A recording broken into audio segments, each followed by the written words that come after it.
All right, guys, welcome back to the channel. We are going to talk about the new Put It on the Map series here on both the JL Scott Fishing channel and also on the Smallmouth Chaser channel for the Chase Your Way podcast. So Put It on the Map is going to be a new series we're launching this fall that's going to concentrate on breaking down different sections of our river systems in order to help more people catch more smallmouth, especially smallmouth fishing in the DMV. Is an incredible experience. We've got multiple river systems within 2 hours of Washington, D.C. So whether you're going as far north as Pennsylvania or you're going to go down to the New River in southwestern Virginia and everything in between, we've got tons of river systems, but a lot of people still don't have as much experience on many of these other river systems that they probably should if they're into smallmouth. And so that's what we're going to talk about. That's what this series is all about. It's putting these spots on the map for you guys. So we're going to talk about access. We're going to talk about, permits in terms of fees for boat launches. So, you can plan accordingly. Float times, river floats on these river systems, where you can launch, where you can take out, whether you need to use a shuttle system, whether or not that particular river system has a shuttle system in place for you, like down on the New River. Places like that, Shenandoah, the New River, all these river systems in the DMV that hold smallmouth, while they have the same, some of them have the same characteristics, there's also a lot of differences. And these differences and nuances are really going to help you elevate your catch rates, okay?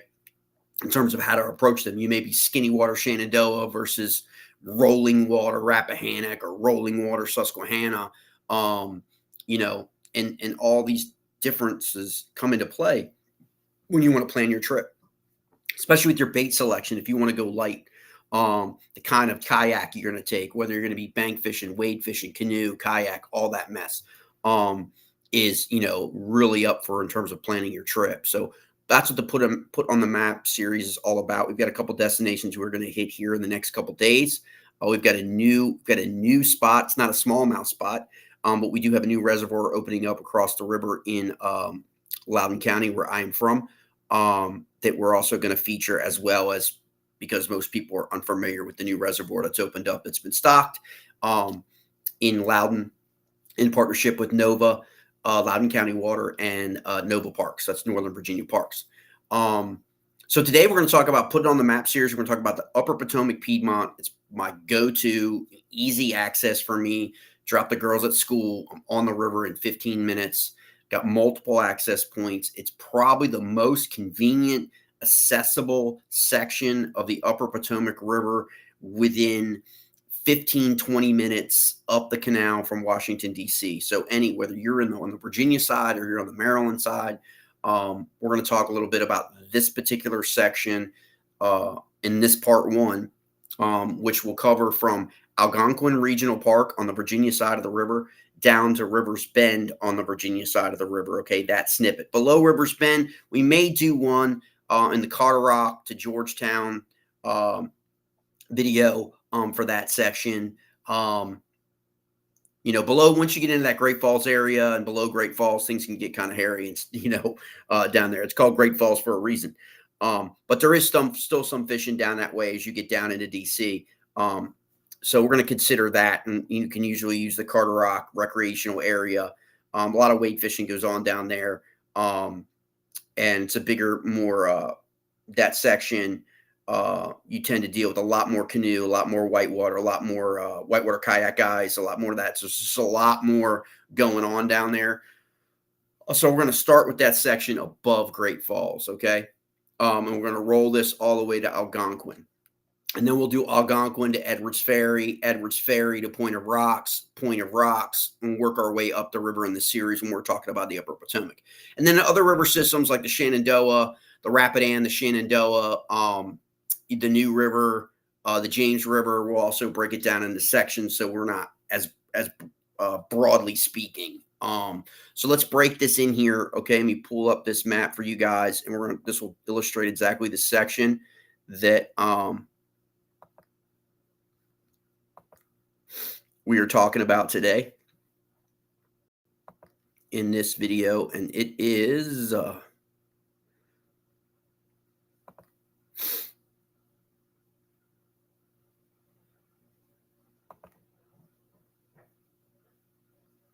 there it is. This is the section we were talking about. Up here at the top, you're going to find upper left-hand corner, you're going to find the Algonquin Regional Park, which is on the Virginia side of the river off of Route 7. Route 7 pretty much is going to connect you if you're coming from the north and you come across Maryland and you're going down into Virginia on 495. You're going to hit Route 7, and then you're going to take that exit. And Route 7 is basically you're going to be able to go towards Riversbend. You're going to be able to go towards Algonquin. You're going to be able to work your way up via Route 7 all the way to Leesburg. It runs pretty much all the way up that way. If you want to access points from the Virginia side.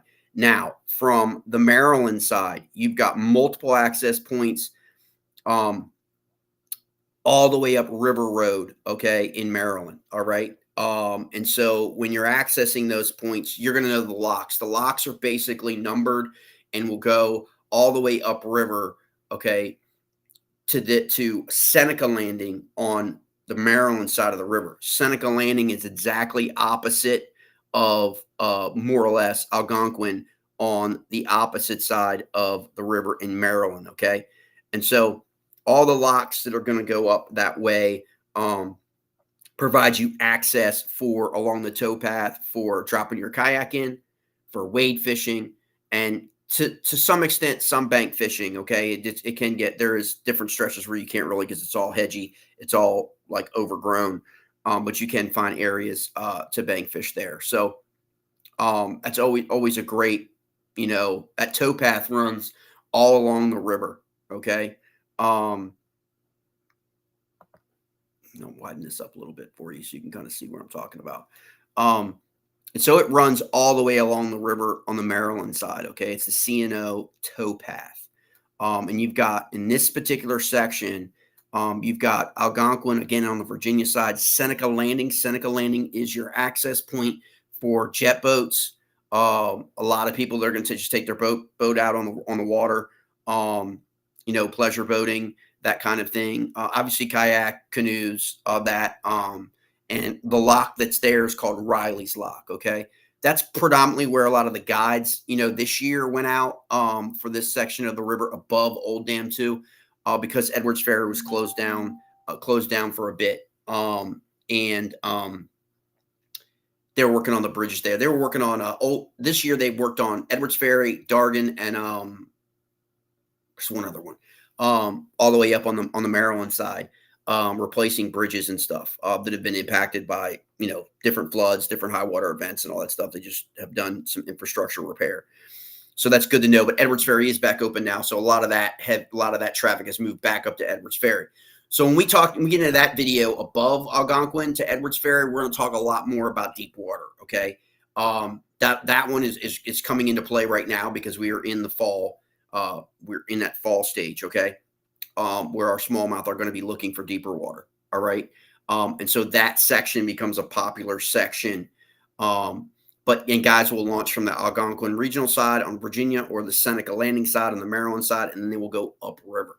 Now, you can go downriver from both of those access points to the Old Dam 2. Typically, you're not going to you may find a John boat or two, but typically going out of Pennyfield, which cuts the distance in half between Riversbend and Algonquin, okay? And on the Maryland side, above Riversbend, around the bend, you've got Swain's Lock, and then you have Pennyfield, and then you have Violet's Lock, okay? And then you have Riley's Lock. So you've got a bunch of access points right there. Now, at Old Dam 2, which is an old dam, 100-plus years old, was used, a lot as basically a shallower crossing during like the Civil War for armies and things like that. It's got a lot of history to it, but it's basically, now, it's not really a dam. It's more of a fall. It's like a break in the water, okay? Because you go from deep water and you hit that Old Dam 2, and then below Dam 2 is Seneca Breaks, which is typically very shallow, rocky substrate. Guys like to get in there and do a lot of whitewater, do a lot of kayak. You'll see a whole bunch of people in that because it's real rough. It's a lot of rock. It's a lot of, it is a lot of fun, but, other than wade fishermen, you typically don't see a lot of people in there because of all that rockiness and kind of whitewater. You do on the outsides. On the Virginia side, you've got a canal on the other side on the Virginia, and then obviously you've got on the Maryland side where the island breaks and you've got a little area. So It's known as Seneca Breaks. It's got a lot more swift moving water as the topography drops off. Okay. Um, and that's that section right there below. Let me pull that back up bigger for you. In that section right there below, we'll see those islands and all that stuff right there below. Those monikered gold identifiers, that is Seneca Creek. Okay, Seneca Landing, Seneca Creek goes right up there. Right below that, where you see that island mass is really rock. Okay, it's not really island right there. That's the breaks. So the water just comes crashing down. Now below that section at Blockhouse Point is where you start to see the first in this section of some deeper water. Okay, and this is a prime, feeding ground during the fall transition for smallmouth in this section. Now, the point being for that is Old Dam 2, depending on the water levels, okay? And let's talk about that for a second. The water levels today, we're roughly, if you look at the gauges, let me show you guys. You want to use your resources, your NOAA data, which is basically you can just type in NOAA. And if you know the gauge locations, which I highly recommend you know the gauge locations for your river systems, okay? So that you could just type in NOAA Edwards Ferry, which is further upriver, right? So what I do when I go out is the first thing I'll do is I will check the gauges the night before I plan on going, and I'll check the gauges again in the morning to see if there's any kind of change. You'll go NOAA Edwards Ferry, and it'll come up. You Google it, NOAA Little Falls. It'll come up. NOAA Point of Rocks. I use 3 gauges in this section. These gauges aren't, 2 of these, these gauges aren't even in this section. But over time, what it does is it allows you to understand that when you get out on the water, you recognize, okay, Little Falls gauge is at 3 feet. Okay. Below 3 feet at Little Falls gauge in this section that we're talking about today, you will be dog walking your kayak in a lot of areas. Okay. You will be pulling your kayak in a lot of areas. Okay. If it gets above 3.5 on the Little Falls gauge, which is below Great Falls, okay, that means the water that's been coming down from upriver, okay, has a lot more volume to it. Okay. And then you're not going to be dog walking unless you choose to want to get out of your kayak and pull your kayak and wade fish. But you could basically stay at 3.5. You could stay in your kayak the whole time. Okay. Now, above that, you've got the Edwards Ferry gauge. The Edwards Ferry gauge this morning in DMV, it was a balmy 41 degrees this morning. We will not break 65 degrees today, most likely in this part of the DMV after being 80 degrees yesterday. Okay. Keep that in mind. We're going to go through a week where we're not going to get to 70 degrees, which that, in a sense, is a cold snap, okay, in the DMV, okay, on the upper Potomac. That's what a cold snap is. It doesn't have to be some wicked, massive freezing event, okay? That's what happens, and those bass will shut down. That's why yesterday was a great day. If you talk to guides yesterday, if you talk to people out yesterday, it was a great 60, 70, 80 smallmouth day, okay? Today, it won't be. Now, how you learn that is spending more time on your river system and getting out there and experiencing this yourself. I'm going to try and save you some time. Okay. So you don't get out there on a day where it was 80 degrees yesterday and today the high is going to be 61. Okay. That's a 20-degree drop in temperature. Okay. And you're going to have that kind of day. So you want to understand that, that kind of dynamic on any river system that especially your own river system. So Edwards Ferry right now is 3.2 feet. That's low for Edwards Ferry, okay? Little Falls is 3 feet, okay, which is about normal. 2.5 to 3 is pretty much the average, okay? And then Point of Rocks, which is further up above Edwards Ferry, is 1.4 feet, okay? So that right there gives you an indication if I'm going out, I'm dropping my girls off, I'm hitting the ramp, I'm going to choose my access point. Maybe today I'm going to access Swains. Maybe I'm going to use Pennyfield. Maybe I'm going to use Violet's Lock. Maybe I'm going to use Riley's Lock, right? If I see that the Little Falls gauge is 2.5 to 3, and I see that Edwards Ferry gauge is 4 to 6, which happens, I'm going to launch at Riley's Lock, okay? Because what's going to happen is above Old Dam 2, there's going to be deeper water, okay? You're not, in that section, when you launch out of Algonquin and you launch out of Seneca, you are not dragging your kayak. Okay. It's typically 3-4 feet of water. Okay. But it may get in, there's spots in that, which we'll break down in that video, put it on the map for that section. There are, and I will identify you where the major depressions and drop-offs are of 6 to 8 to 9 feet of water, which will hold smallmouth this fall and in the winter. Okay. Now, in the lower section, in this section we're talking about today, again, Algonquin to Riversbend, okay, you're not going to find that as much. Okay. You are going to find some 4-foot and 5-foot areas, especially on the backside, on the Virginia side of these islands, okay, across from Swains Lock. All right. And so you want to be able to identify how you can access that point. It is easier to access that point from the Swains Lock and go straight across through what we call the cut, okay, if you're from these parts, okay, because it's a cut in the island, all right, that basically can take you to the other side, all right, to the Virginia side, okay, and on that other side, you're going to find a lot of different habitat than you have on the Maryland side. That's the number one thing in conversation that I get, and questions I get asked all the time about my sections of the river that I fish every week, okay, is, the differences.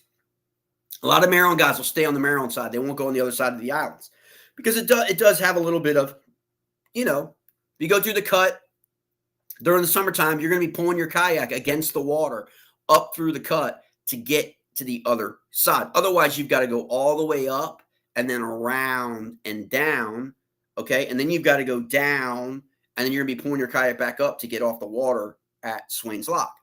Now, you could launch from Riversbend on the Virginia side, and especially if you have a motor, and the water's up, and you can just go straight up, okay? And obviously, the motor, Kurt, solves a lot of that.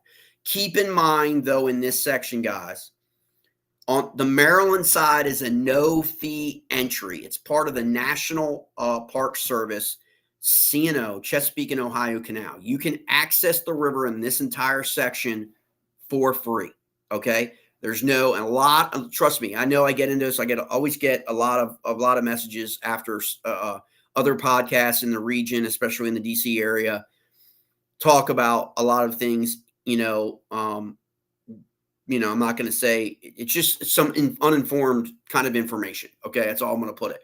The reason why Maryland has the way it has in terms of its licensing and fees and ability to charge less for fishing permits and fishing licenses, say, compared to Maryland. And everybody thinks that like they need to charge more, right? Because of this and this and this. Maryland puts in a lot of money, okay, in Annapolis, to a lot of funding, whether it be fish stocking, whether it be all these things. Maryland does its part too. It's actually a meeting tomorrow, or actually today, going on down in Henrico, down in the Richmond suburbs for the board meeting for Virginia Department of Wildlife. So, I mean, both states do a lot, but Maryland has the advantage of having that national park system along its major river system, which is the Potomac River. Okay, if you discount the Chesapeake Bay and on the eastern shore, but if you're talking about inland, it's got the upper Potomac, okay, that runs all along that stretch, as well as the Monocacy. So it doesn't have to like charge, it's not really, because a lot of its access points are being maintained by the feds. They're not being maintained necessarily by Montgomery County, which is what we're talking about today in this section. On the opposite side, Loudoun County and Fairfax County, they have to maintain those installations and ramps and access. So that is why they are charging you $6 to launch there. Okay. So just factor that into the fact you can hit these areas from the Maryland side, as easily as you can the Virginia side. Okay. It really just depends on where you're coming from and what your where you live, where you're coming from, how much time you have, whether or not you want to circumvent that or not. So you can access this section from the Maryland side for free in the National Park System at multiple canal locks. Okay. And then you've got the Seneca Landing ramp. Or you can access on the Virginia side in Loudoun County and Fairfax County at Algonquin Regional Park and down at Riversbend, and you're going to pay a launch fee. There's no no payment to get into the park, but there is a payment a lot of times to launch in these county access points on the Virginia side. And that's just how that dynamic is. Maryland's afforded that opportunity because the national park system runs all the way along the upper for the C&O towpath all the way up. I mean, it runs all the way up. It's got some breaks, but it's got it all the way up where you got ramps that are maintained by the National Park Service. So that's a good thing. And so everything above that, like I said before, is everything above that Seneca Landing and Algonquin ramp, you're going to find deeper water, okay? And that's what comes into play here in the fall and obviously in the wintertime. But throughout the other stages of the year, when you're in this section below Old Dam 2, in the summertime, it's not uncommon to be able to walk all the way across Old Dam 2. Just walk across it. Once you get beyond the deep thing, what a lot of people do is they'll take their kayaks out at Violet's Lock. That's pretty much my favorite place to launch from because I like that. I like to be able to fish a little bit above the dam, go up a quarter mile, fish the deeper water, then come down the Virginia side, go down into the Seneca Breaks area, fish the Virginia side all the way down, down towards Pennyfield on the Virginia side, and then cut back over. It's a longer day because you're going to come back up against the river. But again, if you've got it to where you're going to get out at Pennyfield, if you're working the buddy system and you got a car at Violet's Lock and a car at Pennyfield, or a car at Violet's Lock and a car at Swains, you're good to go. I mean, you can work all the way down. The reason why I like to do that is I'll launch from Violet's Lock, and it basically allows me to fish 3 different habitat. It allows me to fish deep water. Okay, see if the smallways are in the deep water, if they're in that pattern. Then go down towards Trump National. Trump National is on the Virginia side in Lowe's Island. It's below Algonquin, so it goes Algonquin Regional Park, Lowe's Island, Trump National. Directly across from Trump National on the Maryland side is your Seneca Landing, okay? That is your Seneca Landing major parking lot, restrooms, access point for the river, okay? And from the Violet's Lock, from Old Dam 2, you can see Trump National's golf course. You can see the big American flag, okay? Go MAGA. And along that bank, you can work yourself down the old canal on the Virginia side, okay? And what you're going to find is, which is right below here, these markers, okay, on the map on the Virginia side. And just follow that line here where you'll see where it says Virginia, Maryland on the map right there, because most of the river is actually in Maryland, to be honest. It goes right up until basically to the land on the Virginia side, to the Virginia bank. But that's neither here nor there because the reciprocal agreements, your fishing licenses can be either Virginia or Maryland. But the key thing about this area is compared to the Virginia side, there's massive grass there now. Okay. Now in 2018, there was a flood, the big flood of 2018 that pretty much devastated the upper Potomac. A lot of people down in Southwest Virginia are experiencing that with the New River. Okay. After Hurricane Helene hit, the New River devastated the riverbank. Devastated. We've heard a lot about Asheville and Hendersonville and Chimney Rock and all that stuff too on the French Broad, which is devastating. But it also just pushed water all the way to Southwest Virginia in the New River watershed. Okay, basically washed away campgrounds. Devastation. Okay, it's because that service system's coming back very quickly, which is great because it's a phenomenal river. But in 2018, we had one that was just a wide flood. Like, not, in terms of it just outside the riverbanks, straight down, in this section especially, it pushed everything down into this section from upriver, okay? From as far away as Brunswick, okay? Harper's Ferry, Brunswick, Lander, Point of Rocks, all the way down, okay? What I'm talking about is sediment, grass, it ripped everything up, okay? Well, basically, all of that hit the brakes, okay? When that flood receded, all that stuff got pushed down and still, we just had a high water event because of Hurricane Helene. Now, not even at all remotely like anything that happened in the New River and other water systems in Virginia. But the river, like at Edwards Ferry, did get to 11 to 11 and a half feet on October 3rd, okay? Now it's back down to 3 feet. So in 21 days, the river has come back down 8 feet. Okay. So from a behavioral standpoint, you want to understand what's going to go on with the smallmouth, right? Like that's a crazy, crazy change. Right in the middle of the cold weather coming, the moon phase, shorter, right? Shorter days, right? All this stuff happening at the same time. So it's pretty, pretty crazy on your smallmouth. Okay. And they're just now starting to really move around. This last week, they were out and about, scattered across the middle river into the banks. They were basically everywhere. Okay. The pattern was they were basically everywhere because they're still trying to figure out the transition. Okay.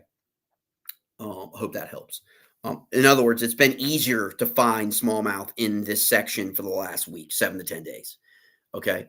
Because they haven't made it to their holes yet. All right. Some have, but the majority of fish are still in transitioning. They're still moving. Okay. The Virginia side has, because of that, after 2018, it brought all that sediment and seed down in the flood. Well, all that seed then fell into the river composition.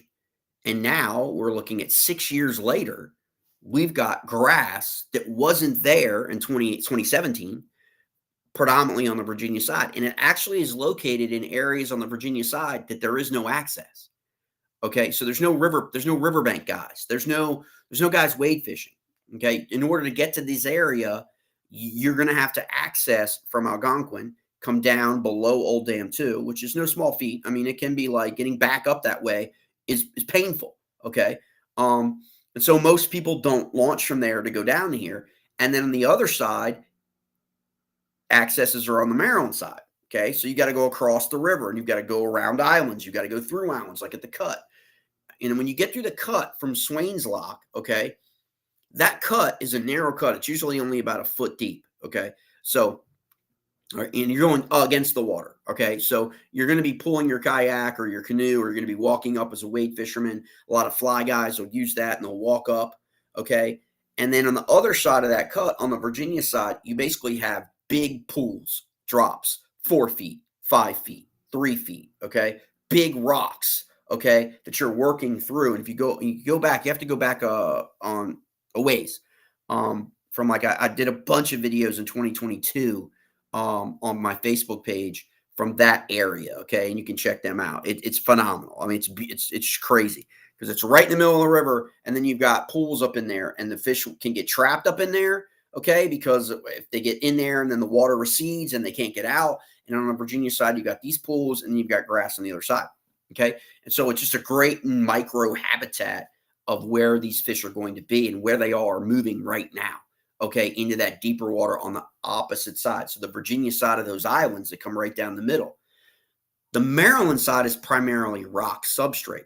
Okay, it's not grass. There's some grass patches.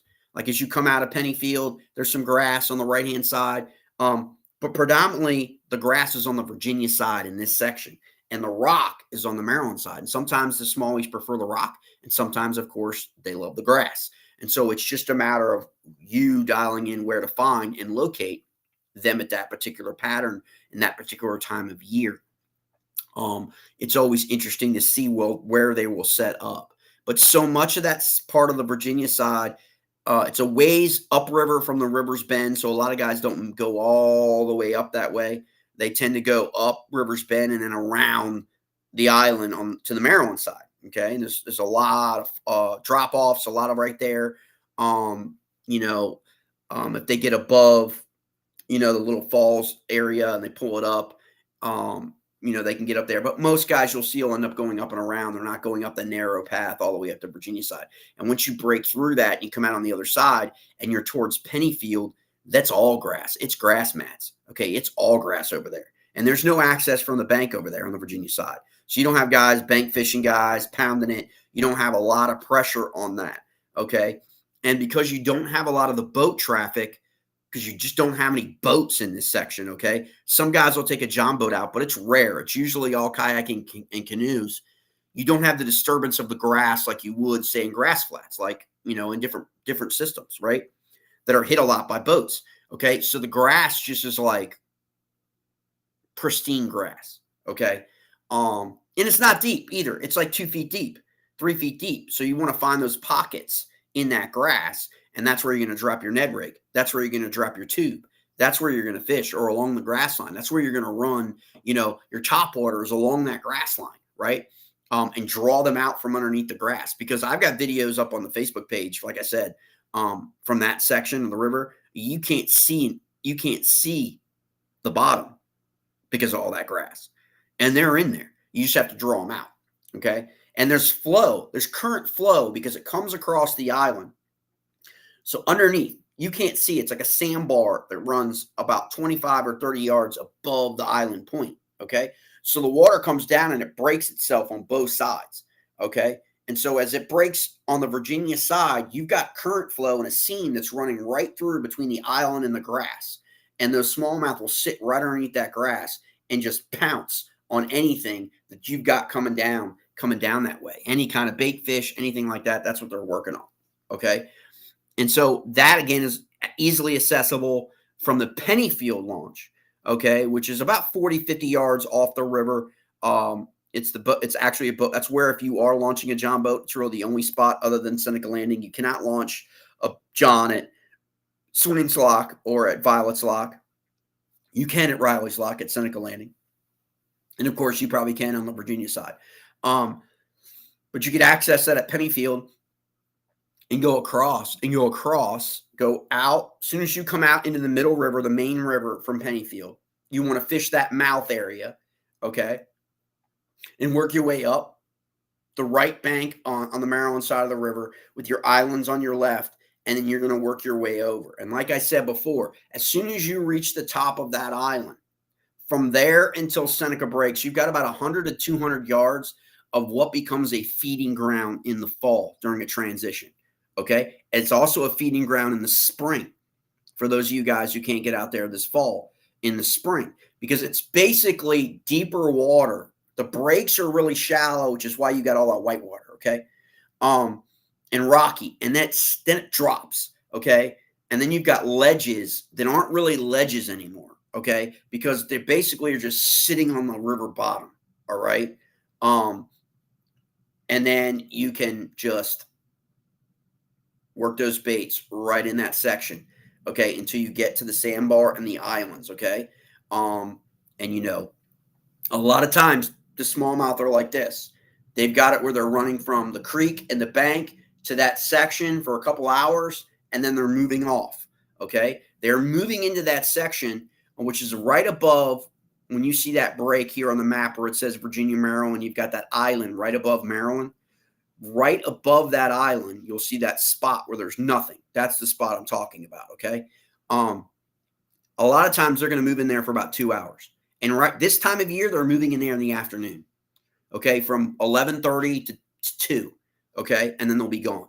Then they're going to go back. They're going to go back to their grass on the Virginia side. They're going to go back to their rock on the Maryland side. And that's usually how that happens. This is why one of the optimum times that people don't talk about fishing this section in the Upper Potomac is not in the morning, okay? A lot of people make that mistake. A lot of people launch in the early morning in spring is different. In summer, when you've got, if it's 100 degrees out and 95 degrees out, again, that's a pattern circumstance, okay? Yes, because it's cooler in the mornings, topwater bite, okay. But typically in the DMV on the Upper Potomac, what you're going to find is that post 2 p.m. bite, 2 to 6 p.m. can be an optimum time to catch big and smallmouth, okay? A lot of people are wrapping up at 2 o'clock. They launched at 6:30 or 7, and they're done by 2 o'clock, right? And this is what happens. If you follow along the Smalley Chaser River Bassin series, you'll know that we schedule our tournaments on our river systems for smallmouth only until 4, until 6 sometimes, because of this phenomenon. Okay, we want people to catch fish. And if you're spending 3 hours out in the morning and and it is amazing how many people you'll talk to at the ramp that have figured this out. Like, you go out there at like 6:30 or 7, like this time of year, it's 41 degrees when I drop my girls off. Okay. But by 11:30, it's 65 degrees. So if you get out there at 11:30, the water's warmer. Okay. The sun's up. Okay. Again, this is what happens. Okay.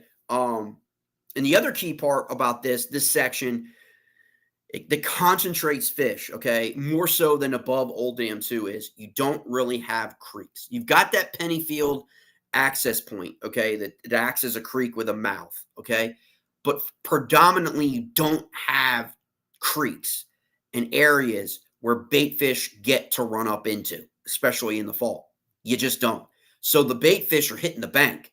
So the smallies are pushing the bait. What they're basically doing, if you look in this section, again, guys, if you're just tuning in, this is Algonquin, the Old Dam 2 below Algonquin Regional to Riversbend. If you look at this map, I'm going to pull it back up again, bigger so you guys can see. If you see these islands in the middle of the river, okay, right above where you see where it says Maryland and Virginia in the middle, okay, all these islands have cuts and breaks in them, right? And what happens is, especially as you get to the middle or between the two islands, okay?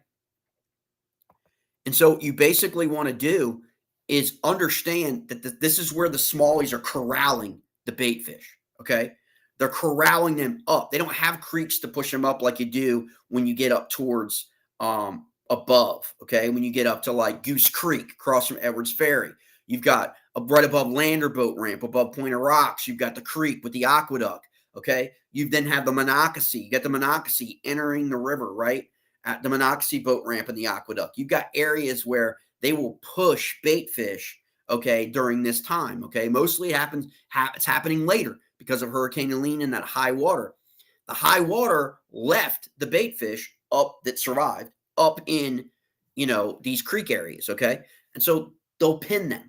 If you don't have creeks, they're going to be pinning them up against points, pinning them up against these islands, and getting them in between these islands. Or they got island on the right, island on the left, narrow, only about 20 yards or 15 yards, and they're pushing up in there. And so that's where you're going to find them. If you're not finding them, like I said, in that open 200-yard area where they basically are roaming. And they roam in pods of I've seen them anywhere from pods of 3 to 6. And so a pod to me is just a grouping of smallmouth that are moving together, okay? The clearer the water gets. In this section, it clears up faster. Why does it clear up faster? It clears up faster because it's got that grass now on the Virginia side, okay? And so that water's coming down, that grass acts like a filter, okay, for the dirty water. And you have the rock and you've got everything in the middle. So it tends to clear up a lot faster in this section than it necessarily does above or below Great Falls or above. It's just an interesting phenomenon. That's just the environment, and that's just the habitat and how it works. So when we talk about these things, we want to talk about how you can be successful in this section. This section can be a tough section, or it can be a very, very easy section. It just really depends on the pattern of what is happening and when you can get into them and that window that you have. So we're going to talk a little bit. Let me grab a cup of coffee. Let's transition now to some baits, okay? Some of the best baits that you're going to find, predominantly for all the sections of the Upper Potomac that I fish, particularly. But in this section particularly, I don't need to take a lot of baits with me when I go out on a weekly basis.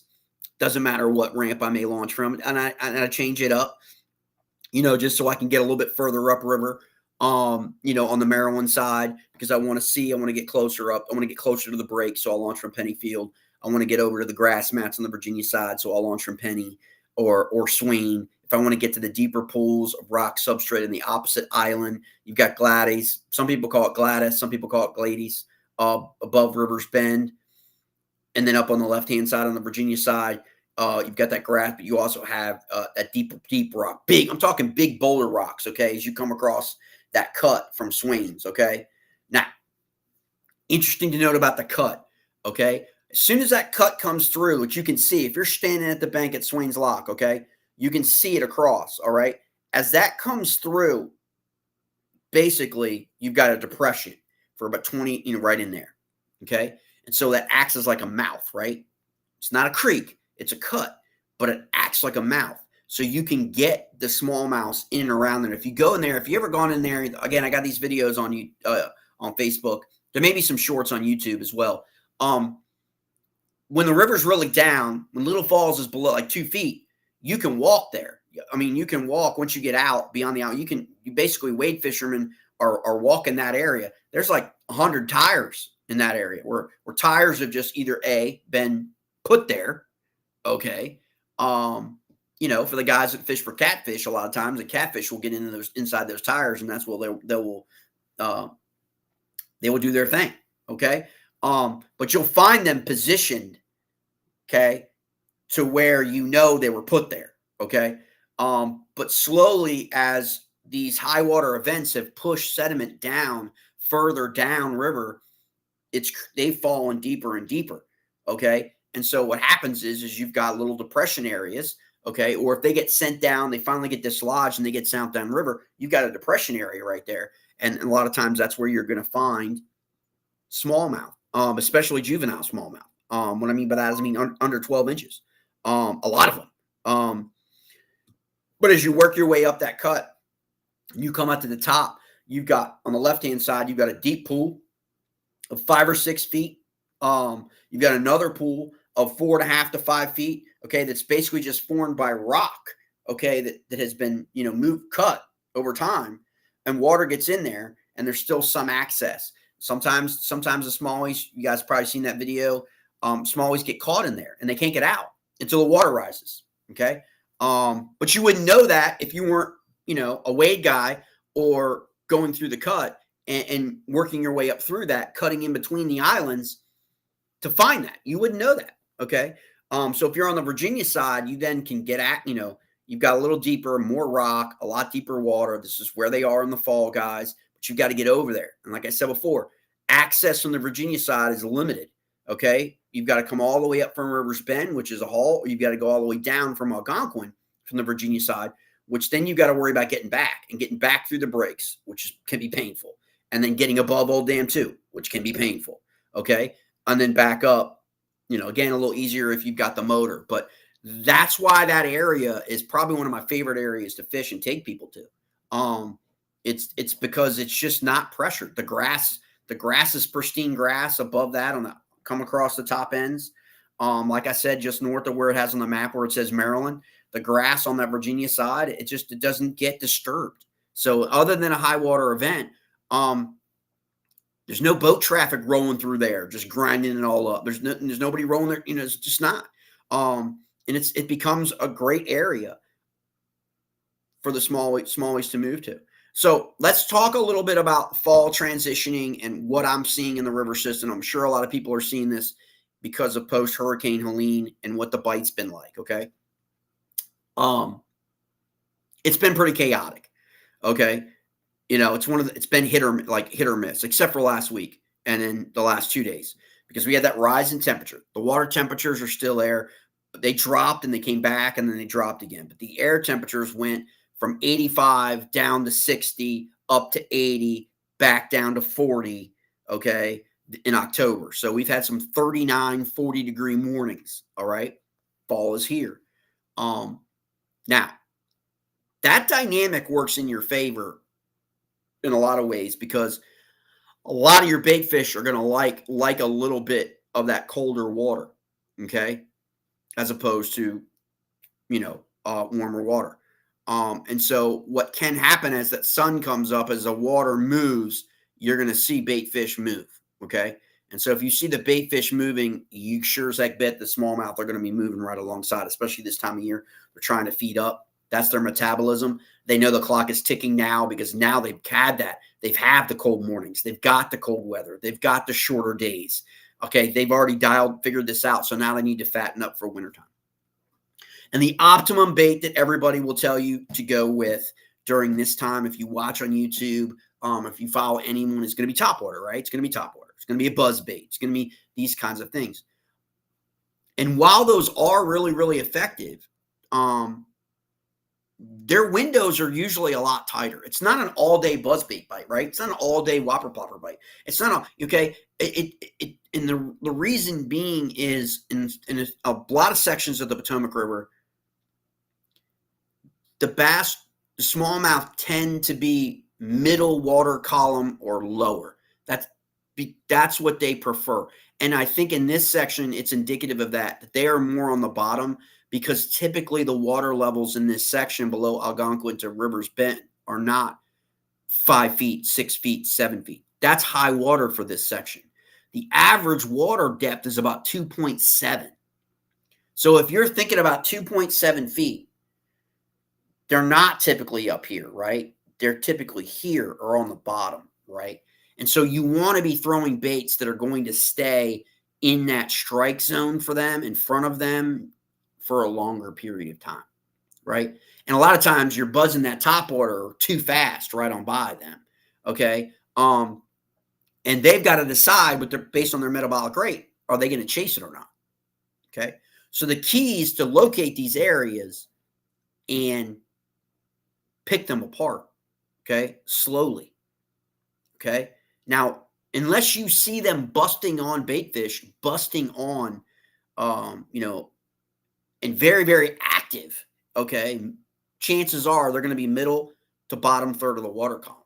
Okay. And a lot of times you're going to be right over top of them missing unless they're willing to chase, unless the frenzy is going on. Okay. So today, I'm not out there today. I already know today we started at 39 degrees. We're not going to get higher than 62 probably today, maybe 64. It's going to be a slower day. They're going to be slower. They're not going to be as active like they were the past 2 days when it was 80 degrees, beautiful out. Okay. The sun was out. Okay. They were out moving around. Okay. That's what happens. So if you're out there, you're going to want to work the bottom. So, which is why, you're going to deviate from that buzz bait from that whopper plopper and buzz bait to a crankbait. Okay. Now, working the crankbait can be challenging, especially in the upper Potomac in a section like this, because you've got all that bottom grass and you've also got all that rock, right? And so you got to be very, very selective. I prefer, obviously, you want to match that bait fish. If you're looking at it from a perspective of coloration pattern, okay? And so right now, what you're finding in the river system post-Hurricane Helene is a lot of crawfish that were out and about basically got wiped, okay? They got wiped downstream, right, downriver, okay, because of the high water. And then it left them, the ones that survived, left them to be figuring out, okay, new habitat, where they're going to be. They're moving around. They're going to find to dive in, to dig in. Okay. It's getting colder. They're still out, but they're not nearly out as an abundance of what they were in August and September. Okay. And when you find them, you find them. Okay. And that's really the biggest difference is you're not finding one solitary crayfish. You're finding like dozens in areas. Okay.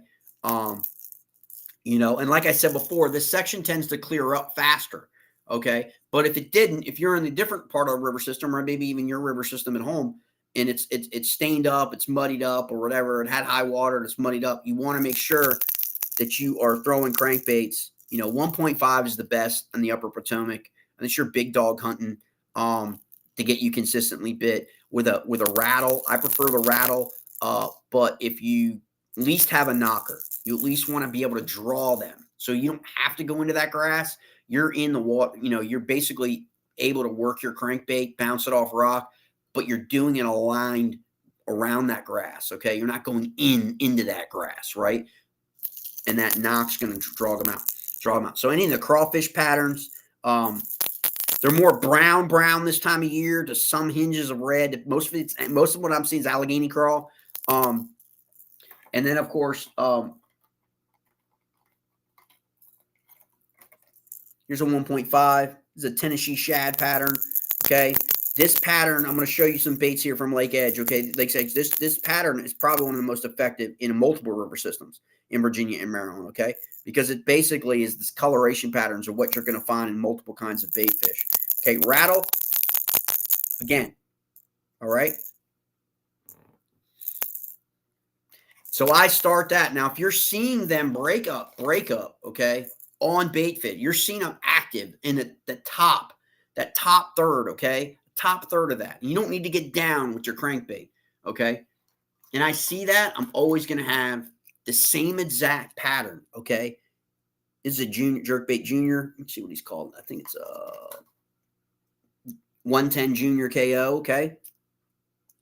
Again, Tennessee shad color, shiner color, thread thin color, coloration, dark browns, always like that dark back, okay?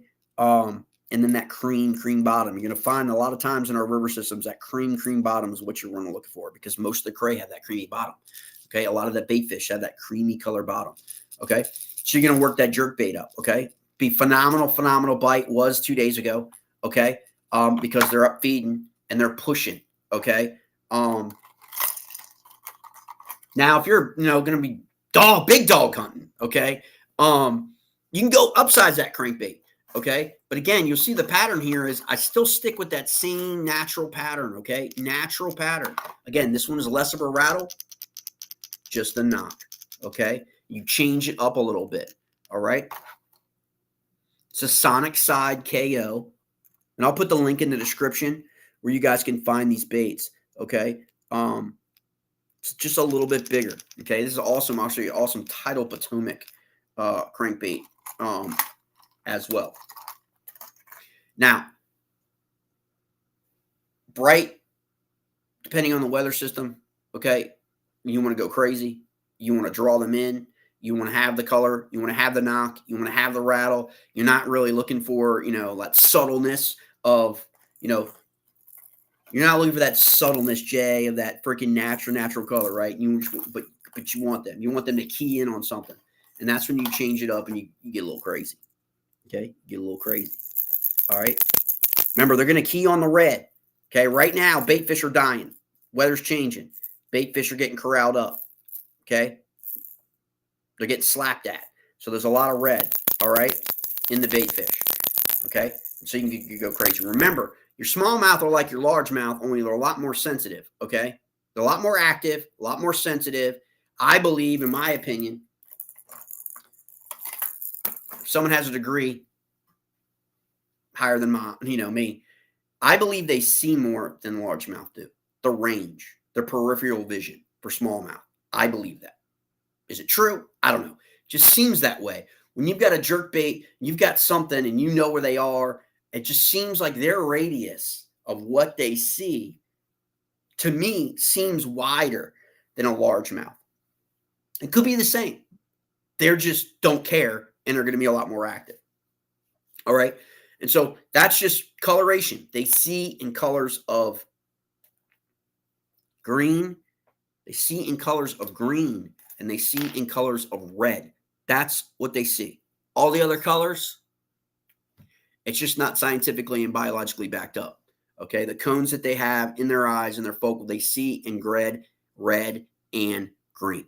Okay. That's predominantly why that red crankbait in the early spring, as they come out of the wintertime, is so prolific. A lot of it has to do with the action, but it's the red. They see in red and green. So when you're targeting these fish, if you're not going that crankbait or you're not going up to the mouth of the creek, this section, when you get into that deeper water above Algonquin, if you're going out of Seneca Landing, you're going up to, you're going to go upriver where it's deeper water. That's where, your swim baits are going to be a lot more effective. Okay. This is where your swim baits are going to be a lot more effective than below the dam because the water is 2.5. It is shallow. You need up that 4 feet, 4.5, 5 feet water. Like I said, Edwards Fair today is about 3.2. It'll probably be 3.5 by the weekend. You get in a little bit more deeper water, you can work your swim baits. Okay. And as far as swim baits go, I would stay below 4 inches. If you're fishing this section, working your way up, certainly as you get further up, I will tend to go to like 4.5 or 5 inch swim baits at Dam 4. We'll cover that in one of the next videos, which is way further upriver, just because there's a lot going on there. But down in the section close from Algonquin down to DC, you want to stay in that like 3.5 to under 4 if you're going to go swim baits. And then obviously you can go swim baits, big dog swim baits in the tidal Potomac. You can go 7s. And that'll work for you.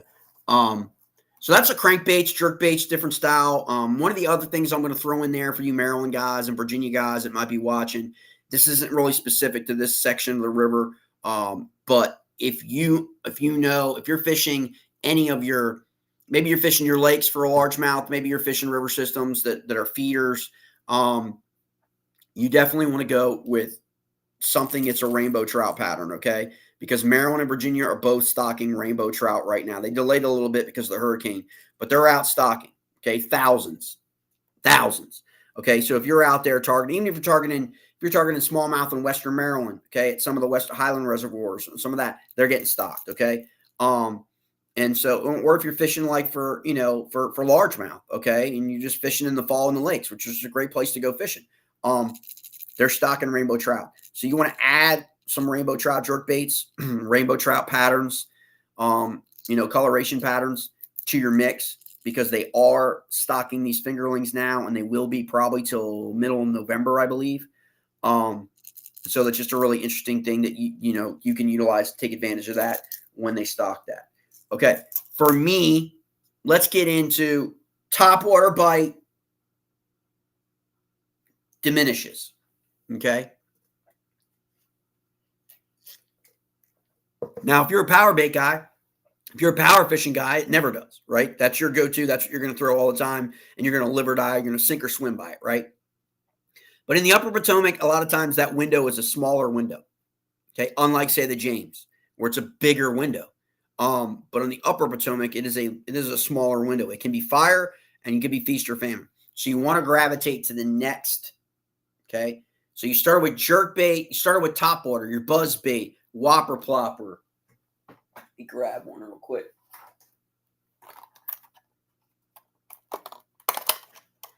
Flat side, like a flat side whopper plopper, okay?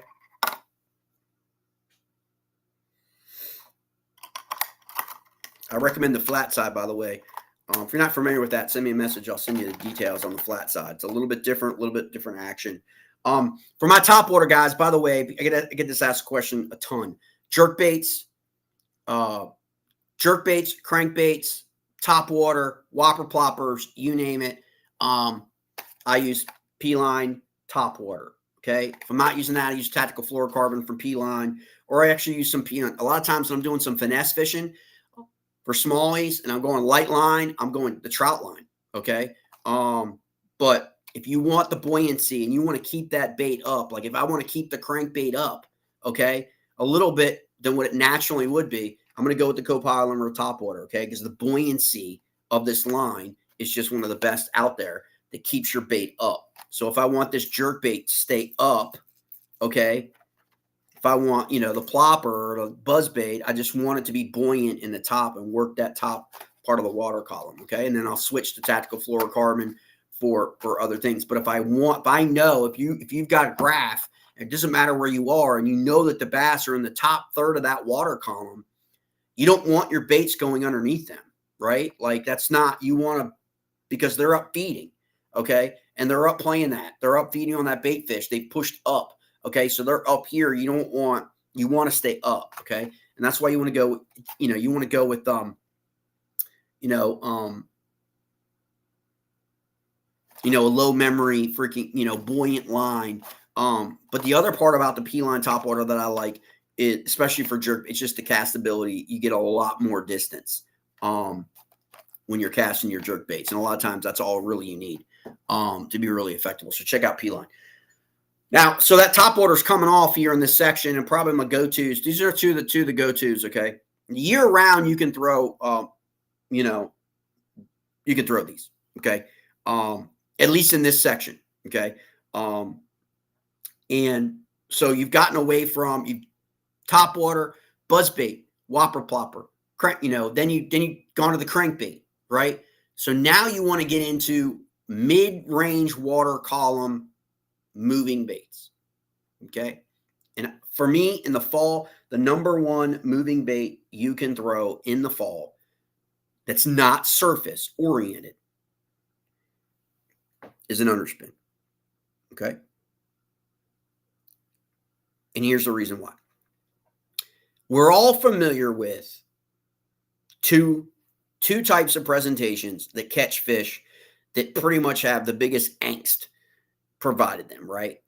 And what are they? They're the hair jig and they're the Ned rig. Okay, both of those. But both of them are phenomenal for smallmouth in the upper Potomac. And I see this all the time. Guys refusing to throw a Ned rig because it's too slow, and they want to power fish and they just miss areas. I've said this before in plenty of videos. A lot of times I will wait for those guys to move off of an area and then come right in behind them and throw a Ned rig or throw an underspin and get bit. And they didn't get bit. Okay. We'll talk about those grass mats. I talked about on the Virginia side, right there on the map where it says Virginia. Okay. That whole stretch in there across from Pennyfield, right on the outside grass lines. You can run your bladed jigs right up, but you can run your chatterbait too. That's another one in there. I just prefer the bladed underspins to the chatterbaits now because in my opinion, in my experience, where I fish every week. Now it could be different on your body of water. Is the chatterbaits, smallmouth have been conditioned to that noise in that chatterbait. Okay, because the chatterbaits have been dominant for like 5-6 years. So they've seen every kind of whatever. Okay, chatterbait. All right, doesn't mean you can't still catch fish on a chatterbait, but I just think they're conditioned to that. And so throwing them a little bit different that has that shine. I prefer the gold in the fall and I prefer the silver in the spring, just because of catch rates. Okay, I prefer the gold head predominantly in the fall, and I prefer the silver head predominantly in the spring. Okay, and a lot of that has to do with water clarity. A lot of that has to do with the sunlight penetrating the water column, bouncing off the bottom. A lot of that has just to do with the flash. Okay, but this is my personal preference. They both catch fish both times of the year. But your underspin is your most effective fall mid-range water column. Okay, bait, and under 4 feet of water. It just really is. It mimics so many things. I prefer that natural color, but then if I also want to go with the gold head, and I'll go with that, if they're keying up, I want them to key on that green and that chartreuse. That's highly effective. Okay. Again, equal mix of different copper, brown, green pumpkin, chartreuse, add a little bit of red. That's, you actually can take these. If you want to add red up underneath, you can do that. There's plenty of things that you can do. But this is what you want to do. And you can have these custom tied, custom designed. Just hit me up. And a lot of times now there's a lot out there. For me, let me talk about this for a second. I think the jury is still out on some of the issues. Okay. I prefer, you see that hook? You see that right there?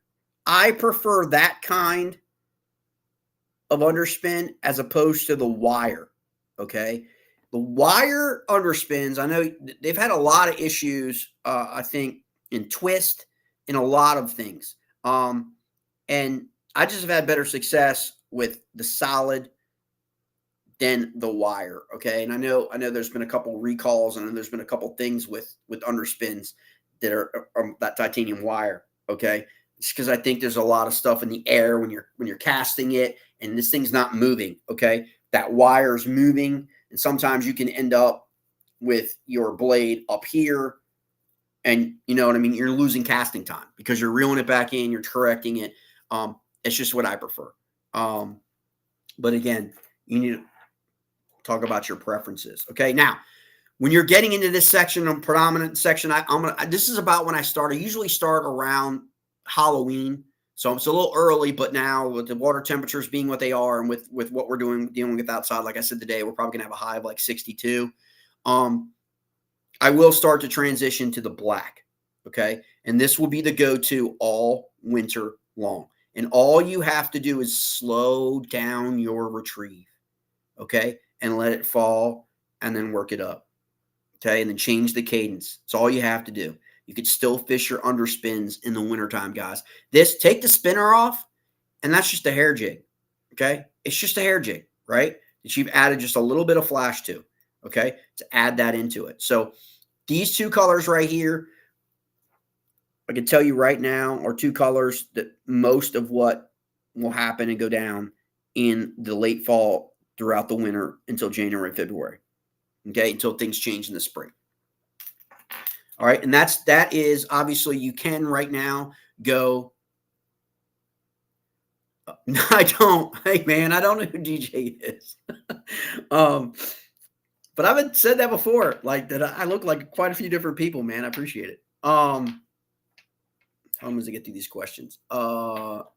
Yeah, like absolutely. There again, the Ned is probably the most criticized bait presentation you can think of, but it catches fish. Just a lot. You just have to have the patience to slow down and understand that your goal is to catch fish. If your goal to catch fish quickly, like okay. But if your goal is to catch fish and oftentimes bigger fish, then at least in this section of the Upper Potomac, you're not really going to go wrong. Now, I will say this about the Ned rig, guys. Is I'll predominantly like to throw the Ned, this traditional style. You can see how beaten up this one's gotten in the last couple of days. In summer, okay, spring and summer. When it comes to the fall and the bait fish being pushed, okay, against the bank, against the islands, up in creeks, if you have creeks, when it comes to that, okay, I just don't understand why guys don't switch out to the grub. Okay. Again, the action here is this. It's a consistent action. Okay. This is what it is. Okay. It's like this. The action on this is completely different. Okay. And so if there are feeding frenzies happening, I call it fall frenzy. Okay. They're crushing everything to feed up, to fatten up for the wintertime, right? They're at the buffet. Okay. Things are moving. Everything's moving. Bait fish are moving. Everything's moving. Okay. Or has been for the last 2 weeks. This is what you want. Switch to this style. Okay. It's still your same Ned rig presentation, but you're changing this. You could switch. I know some guys use the boot tail. Some guys, paddle tail swim bait. Some guys will go to the split. Anything that's different. Okay. It's a change up. So again, and here's the thing. What did I say before about black, right? I said that going into late fall, into the wintertime, I'm going to be throwing the black hair jig, okay? I'm going to be throwing the black underspin, right? Well, then I'm also going to be throwing a solid black, all black Ned rig, okay? Don't get away. When you dial something in, when you dial a color pattern, okay, in, okay, so why I talked about earlier about the crankbaits and the jerkbaits, all the same pattern. When you dial that pattern in, that's the pattern that they're used to seeing in their fishery. And if they're used to seeing it in the fishery, it triggers meal to them because they've eaten plenty of things that look like that. Now, if you're throwing a morning dawn, for example, in a river system, doesn't work as well. You're throwing morning dawn in your lake, it probably does. Okay. But if you're throwing morning dawn, for example, or you're throwing some crazy freaking color, you're going to get bit less. I mean, it's just my opinion for smallmouth because they're just not, and the whole point is to entice these strikes. What entices you more? We all know this, right? We all know when it comes to like pizza, what pizza we love and prefer, what wings we love and prefer. A lot of the places that we go, we order the same thing that we love because we know, right? Why do we think fish are any different? Like they know, like they've eaten it 1,000 times, something that's looked like that, okay, as opposed to something that just doesn't look right. Right. And so you got to get beyond that kind of thinking. Sometimes you just got to go natural crawl. Okay.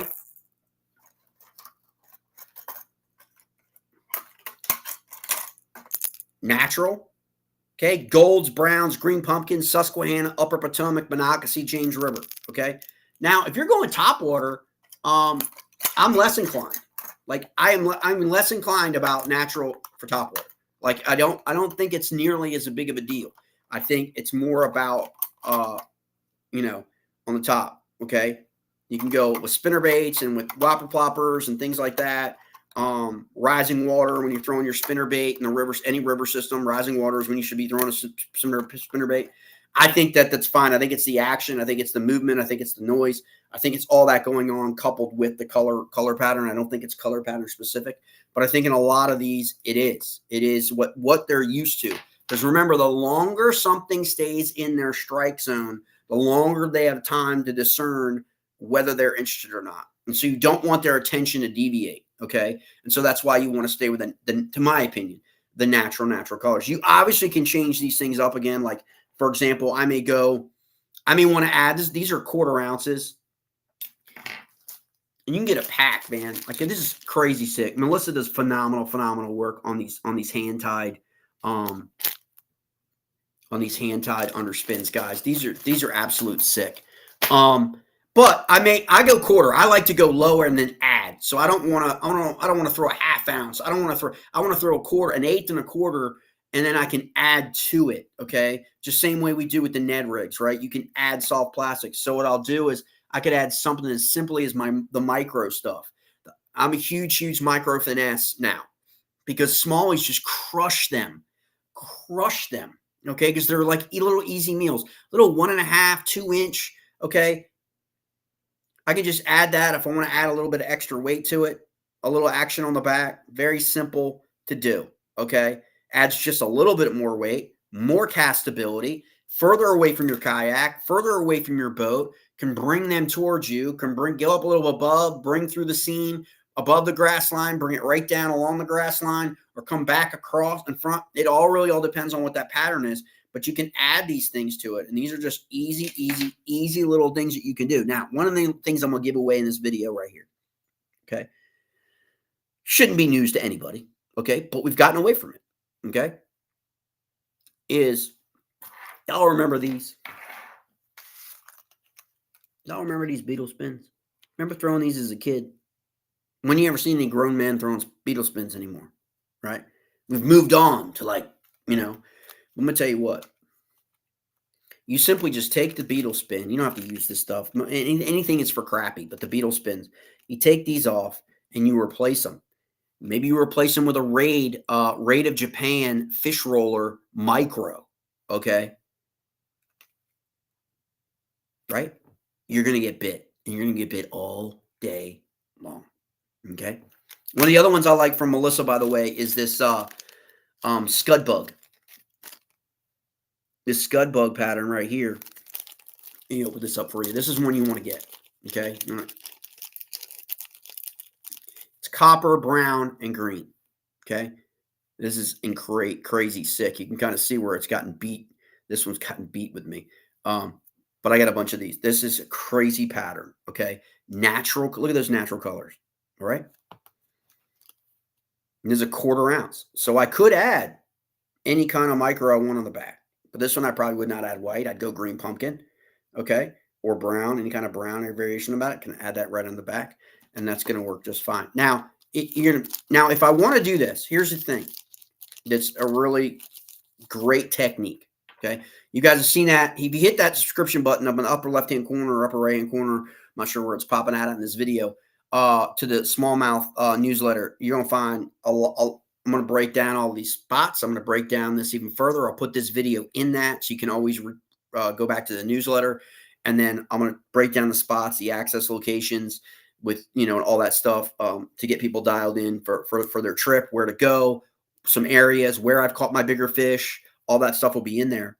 And one of the techniques that you can do it's been really effective with me is, say you've got this. And I really love her hand-tied jigs. Melissa does a great job. Adam White does a great job.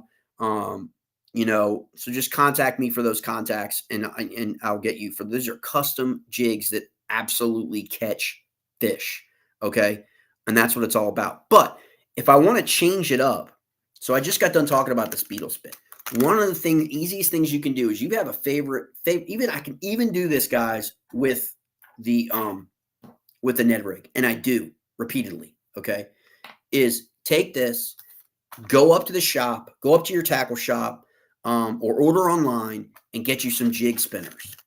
Okay, just get you some jig spinners. I prefer the silver and obviously the silver, but they also come in gold. Okay, and you're basically just going to attach it to the top of your jig, so you then are creating a top spin on your jig.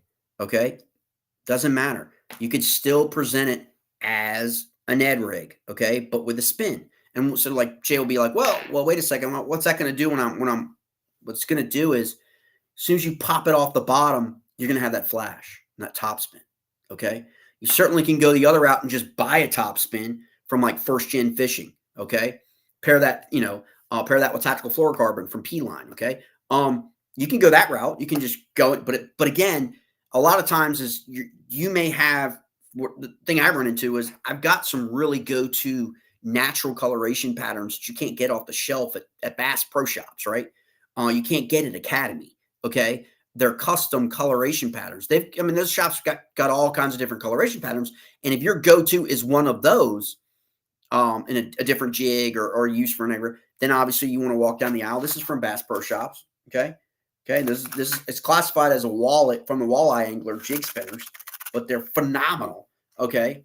And it just changes your action. You go out in the river, you can be wade fishing on your spin cast or your spinning reel, throw this out there, woman it back to you, you're going to get bit. Same as the beetle spins always get bit. You can just go with the traditional beetle spin. My biggest thing with the Johnson beetle spins is I don't typically I do in the wintertime, we'll throw this exact one, okay, because it's black, okay, again, black, okay, black, all right, because I have my preference of what I like. But for the most part, the colors aren't, for me, I'm not really enamored with the colors, okay? So I'll take them off. So I'll get rid of the soft plastics, give them to somebody at the ramp or whatever. Like usually I give them to like a little boy, little boy or girl that's fishing with their dad or their mom or stuff, and see if they want little baits, because I'm not going to use them. And then I switch and I'll use a lot of stuff from Japan. That's the new micro finesse stuff. Okay. And I'll just put that on the spin. Okay. And then I have it. Okay. And then I've got what I want. Okay. And those are the simple modifications that you can do. Now you certainly can go obviously to the Gamakatsu hover, anything in the hover side, you could do that. I prefer the Horizon head from Gamakatsu now above Algonquin, okay, in deeper water, all right, than I would in this section, okay. In this section, you want to go lighter, okay, quarter out. You want to go lighter. The water's only going to be 2.5 to 3 feet, okay, until you find that one area where, again, when we talk about deviations, guys, in this section, when you're smallie fishing the DMV, understand that a deviation is just a half a foot. A half a foot think about it, a half a foot. Doesn't seem like a lot, but it is to a smallmouth, okay? If the whole river is 2.5, 3 feet, and they find a small 15 by 10 yard area that is 3.5, they're going to be on that bottom, okay? Especially right now in the fall. And if that area, depression, like I was talking about the cut here at the bottom of this island, pull this back up. When you see that Swain's Lock is, if you look at where that route number is, okay, across the river here. So if you go to the road and you see the route, that's River Road across from Maryland, okay, where it says Maryland on the map, or right below where it says Maryland, it says Potomac River. That island's got that cut, okay. And when at the mouth of that cut, all right, you're going to have that depression. And they're going to be sitting right there ambushing whatever's coming down out of that cut and back into the main river, okay? It's right above it and right below it, okay? And right in the middle of that cut, you'll find 3 black tires, okay, that are about 15 yards out. And it basically is like, so if you're walking, what normally happens is if you're walking your kayak in the summertime and you're coming from Swains and you're going to go up to the cut because you want to go to the other side because you want to hit those deeper pools that can be somewhere between 6 feet and 6.5 feet deep, you're going to be walking your kayak up that cut, right? Well, right before you get there, you're like at 2.5 feet of water, and then it just drops to 4 feet. Okay. And I see so many people just walk, and then boom, and then it's up to here. Like it's up to, you know what I mean? They don't realize it, that it's a depression right there. Okay. And so they're going to hang out there in the fall. All right. They're going to move there. It's deeper water. That's their deeper water. Unless they know, okay, to be on the other side of that island where there is some deeper pools. Okay. And in getting there. And so they themselves work their way out in this section. They're pinned, guys. Okay. That's the other thing that a lot of people forget about is like, I've seen this section start to produce post flooding of 2018 have started to produce bigger smallies. Okay. They're still not there. I mean, you can get into a citation smallie, okay. You can get into a 19 and a 20. Okay. But you're predominantly getting into 14s and 15s. Okay. And then now this year, 16s and 17s. And as it gets into that, the population is now moving to 17, 18, 19. Okay. Whereas like 2 years ago, 3 years ago, or a year after like a 19 and 20 during COVID, it was all like 12 and 14s, 12 to 14s, like all day long. Like you just catch 60, 70, 80, all in the same size. Well, they're getting bigger and bigger and bigger. Okay. We've had no high flooding events since 2018. Okay. So we've had high water, but we haven't had flood stage, right? Like consistent flood stage. And so the spawn's been good. Okay. The population is good and better. And now we're seeing bigger fish. You're seeing that a lot more when I'm going to cover in the next video further upriver. Okay. Where they are bigger. There are a lot more 18s to 20 above Algonquin Regional Park and Seneca Landing going to Edwards Ferry. So the habitat is different. There's a lot more, a lot more happening, a lot more deeper water. There's a lot more, to be honest, there's a lot more cover. There's a lot more protection. There's a lot more things that are conducive to these smallmouth surviving, as opposed to when you get lower on your way down below Old Dam 2, going all the way down to Great Falls, going all the way down into the city, under the I-495 bridge, Cotter Rock Recreational Center down into Georgetown, you've got a lot more pressure, a lot more people removing fish species from the river than you do upriver. Trust me, a lot more. And it gets kind of frustrating, okay? But that's what's happening. And until D.C. and Maryland, not so much on Virginia, but D.C., Maryland decide to actually start, enforcing regulations like, limits and things like that. I mean, this is what happens. But above that section, you don't have that. So fish are having the ability to hang around and live longer. I mean, that's really what that's all about. But that's just a simple trick. You can just go and buy a beetle spin. Okay. Take the soft plastics off, put your favorite soft plastic on there. Just make sure that you go, depending on the size you want to make sure you match that with the bigger side Johnson beetle spin. But for the micro and the micro finesse, the fish roller to it. Remember, when I say 2 inches, when I talk about the Japanese finesse bait, you'll see this in the Smalley Substack. 2 inches Japanese, it isn't 2 inches American. Okay, like it's more like 1.5 inches. Okay, so just think about that. All right. So sometimes you want to make sure you go to like 3. Just get the 3-inch fish roller because it's more like a 2.5. Kitech tends to be a little bit more consistent than say Raid or Depths, or like the Depths micro Shakamata shad that says it's 2 inches micro. That crap is like 1.5 inches. It is like freaking tiny. But you certainly could throw those on. Any of the beetle spins, or again, go with the jig spinners, like I said. One of the other ones I'll just touch on briefly, because I'm going to I think I'm probably going to do an all the water on the water video. Is the new craze, which is the bellows. You guys are familiar with G-Crack. It's the new bellows. A lot of young bucks on the Elite Series and Bass Pro Tour have been like fishing this now. I mean, it's been out for a while, but it's kind of hit its stride in the last year or so. Sort of like the hover rig did with forward-facing sonar. Is the bellows, Gil. And so I'm gonna do some stuff. And you can rig this. This is definitely finesse fishing. You can rig this any number of ways. But it's certainly something now I'm noticing that's getting bit a lot more. I wouldn't go any bigger than this for this section of the river myself, but they do get a lot bigger. But if you stay in that 3.3, 3.8, you'll be good to go. I like it. Any ones you can find, because a lot of times they're sold out everywhere. But if you can find the cream color bottom, this is what's going to get you bit on places like the New River, the James River, and the Upper Potomac. It's just a phenomenal, it mirrors that crayfish bottom. And again, you can rig it. Guys are wacky rigging it. They're doing all kinds of stuff, but you can basically just straight rig it, free rig. Sometimes I'll free rig it. Sometimes people are putting it on Neckos. People are doing all kinds of different stuff now, trying to figure out. It's just crazy. Look at that crazy action, okay? And water displacement. So you can work the bottom, pop it, whole bunch of stuff. So those are just some baits that you guys can look at. Yes. K-Dub. Yes. Appreciate you asking. November 2nd. Pull that up. Thank you for reminding me. I'll pull that up here in the captions area. This is what we got coming up, my man. So we got November 2nd, Battle on the Border, Kerr, depending on which side of the border you live on, Virginia, North Carolina. 8 clubs participate in that. You do not have to be a member of any club to fish in that event. It is on Turning X. Question was asked if I'll be fishing the river. Yeah. I just haven't decided which.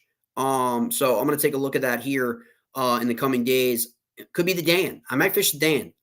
Dan in the fall, man, is don't sleep on the Dan River in the fall. It's just one of those river systems that doesn't get a lot of press, because a lot of events are down there, obviously. You're certainly not getting any major elite like boater events, down there. But yeah, I'm going to take a look at it and see which you're definitely going to do the river. I'm not a big lake guy. They're going to catch them pretty damn good, probably at Carr, down there. But I'm more of a river guy. But so I'm definitely going to hit the river up for that, for sure. And then we've got our November 2nd event. Anybody can fish the November 2nd event, which is an election day event on Tuesday. Coming up here in like 2 weeks. Thank God this election. Thank God. Man, it's been crazy.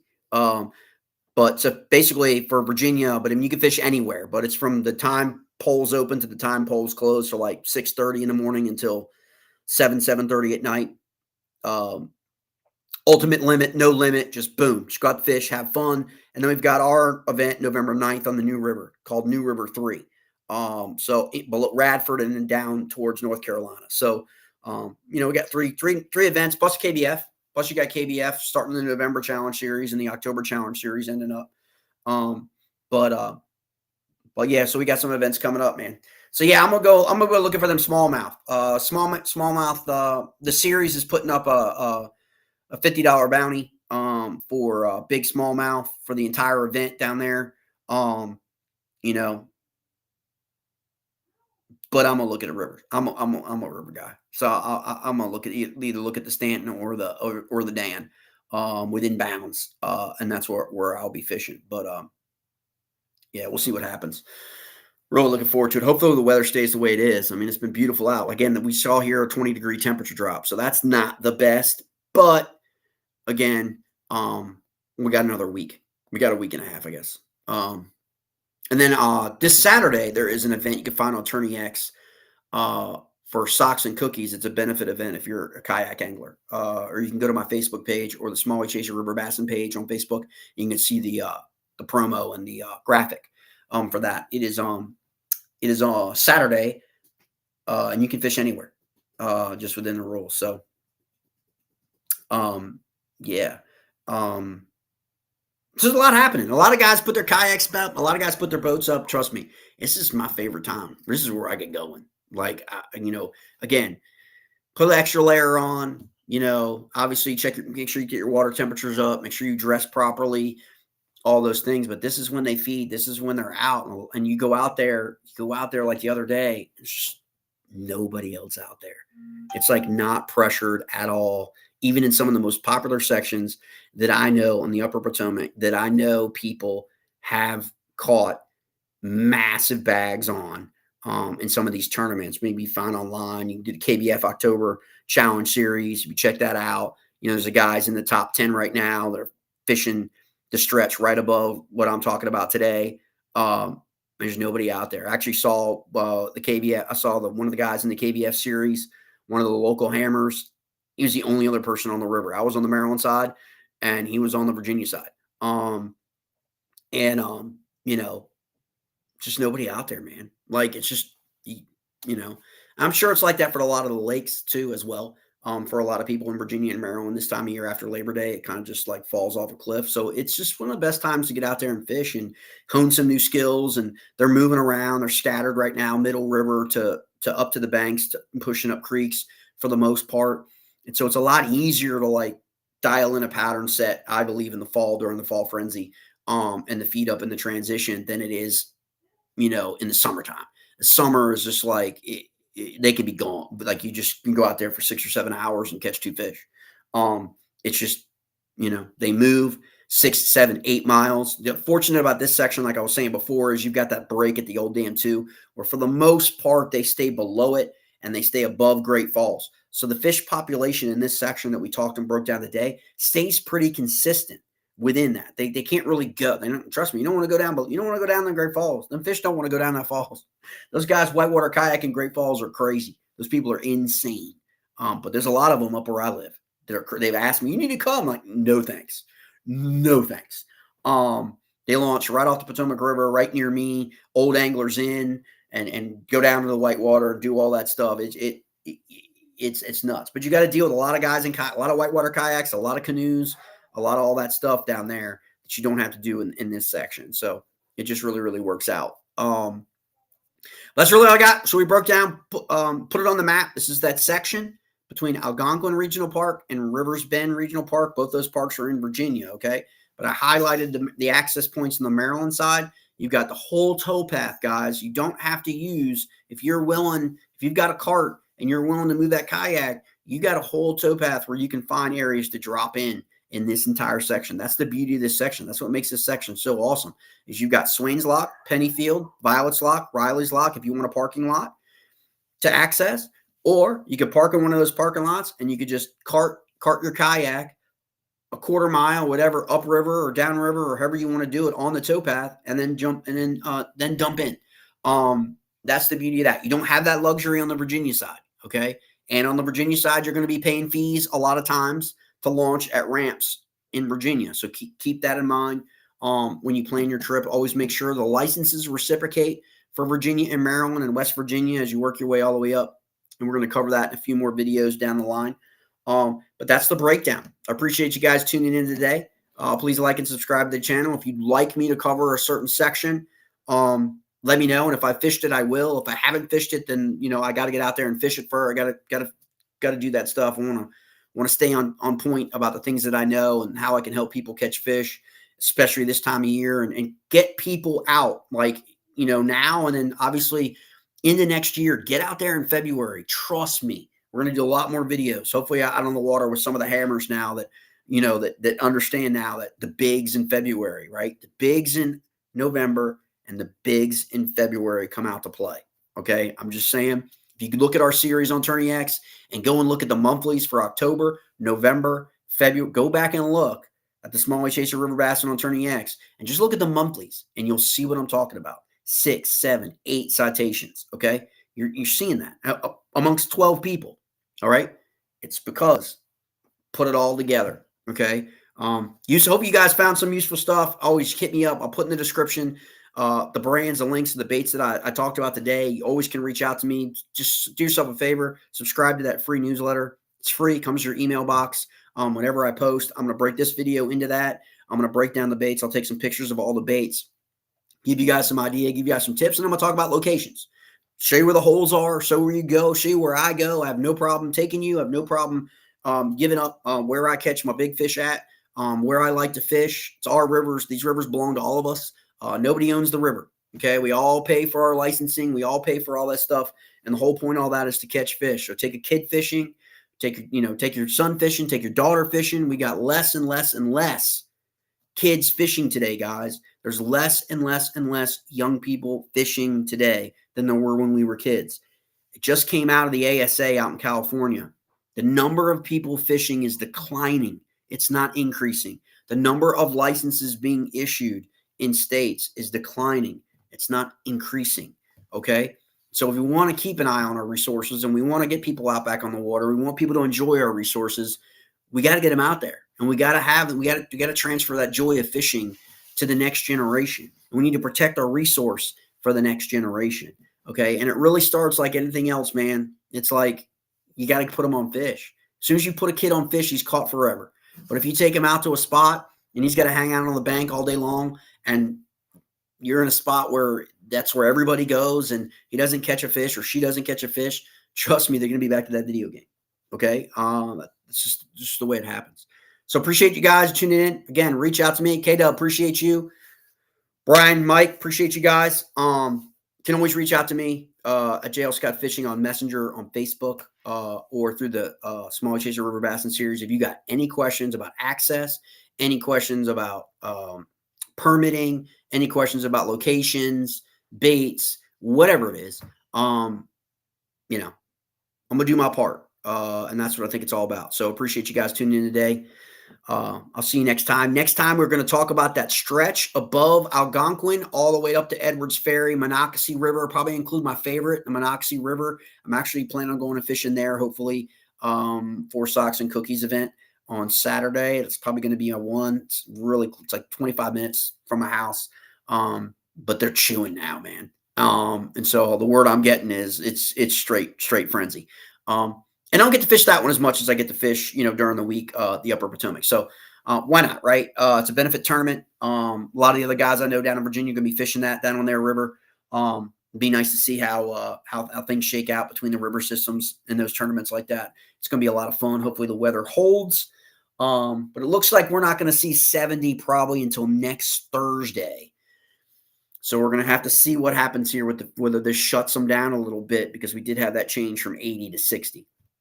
It can happen. I've gotten 2 texts since doing this video that it's been kind of a tough day out on the water today with some friends. So, but again, it's still early. That afternoon bite usually triggers in, like I said, around 1:30, 2:30-ish. And then you can get on them for a couple hours there with the sun coming back on that side, working its way after afternoon as the sun goes to the other side. Tends to trigger them. But all right, guys, appreciate you. Please like and subscribe to the channel. As always,